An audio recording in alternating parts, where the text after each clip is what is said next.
If they are suitable for your substrate, epoxy primers offer a whole range of benefits to a paint system. These primers are highly adhesive, protective, quick building and fast drying, yet easy to sand. In this video we're going to take a look through the basics of use and application for the Epifanes Epoxy Primer.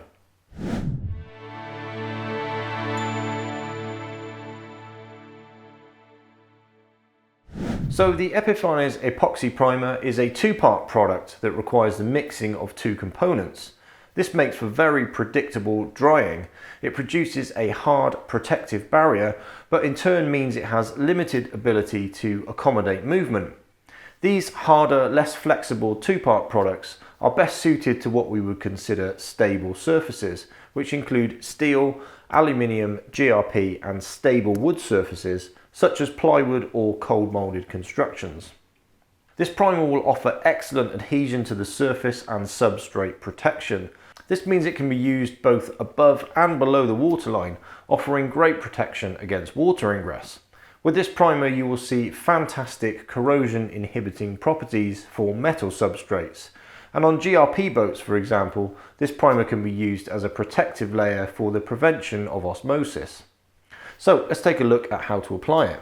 Whatever substrate you are applying to, begin by removing any loose material, then sand to a grade of no finer than 220 grit. 180 grit is my usual preference.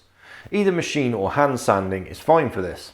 Coarser sanding can be adopted on steel surfaces, and anything as low as 80 grit will ensure a good adhesion to the substrate. Once you've sanded the surface, vacuum off any dust and degrease the surface. This can be done with the Epifanes Epoxy thinner, denatured alcohol or methylated spirits.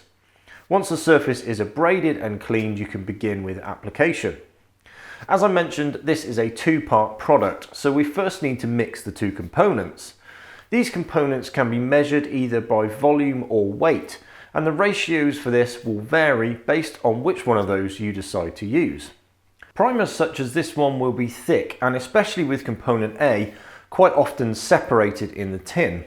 Stir this thoroughly to ensure that it's evenly blended first, and make sure that there is no thick sediment left at the bottom of the tin.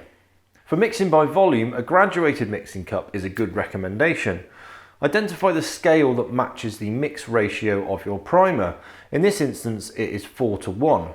Measure out component A to the first marker that matches the volume you want to mix up. Add component B up to the second marker and then mix the two components thoroughly. Mixing by weight is a much more accurate option, especially if you are using smaller amounts of primer. For this primer the mix ratio is different for weight. It is 100 parts component A to 14 parts component B. Now, this can get a little confusing, so here is my recommendation for working this out quickly, especially for numbers that aren't nice and round, and you'll need a calculator for this. Divide the component A count by the component B count. For this paint, that's 100 divided by 14, equaling 7.14. This gives you a mix ratio of 7.14 to 1. Now weigh out component A to approximately how much you think you will need. Divide this weight by 7.14 and this will give you the weight that you need of component B. Now add back on the original weight of component A and this will give you the total weight of the two combined. Add component B up to this weight and you are ready to mix. Now, to save you the need for rewinding the video, let's go over that again. Divide the component A count by component B. 100 divided by 14, giving 7.14. Weigh out component A, divide this by 7.14, and then add it back on again. This gives you the total weight that you should have once component B is added. Mix the two components together thoroughly until fully blended.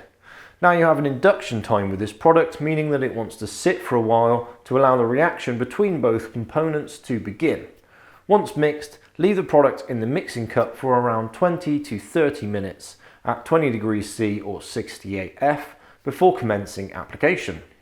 Regardless of your substrate, the first application coat should be thinned at 25% by volume.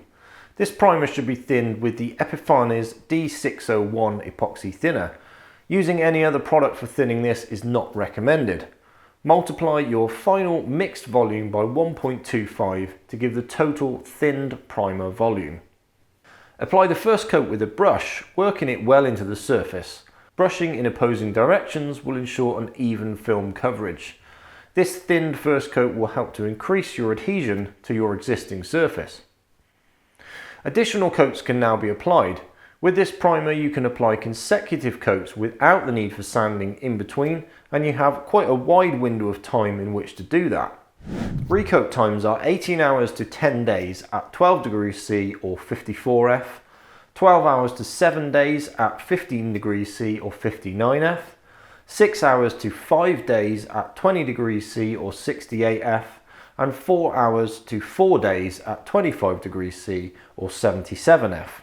Application below 12 degrees C or 54 F is not recommended. If you are applying after this time has elapsed, then the surface should be sanded again to no finer than 220 grit. Coats 2 onwards can be applied by brush or roller. My personal preference are these Anza felt rollers. These hold up well against two-part paint systems, and they are particularly good at distributing thick paints such as this epoxy primer.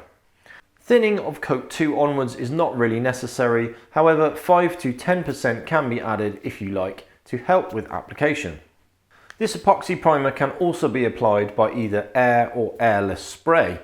Recommended settings for air spray are a 1.4mm nozzle, spray at a pressure of 3 to 4 bar or 45 to 60 psi, and thin the primer at 10 to 15%.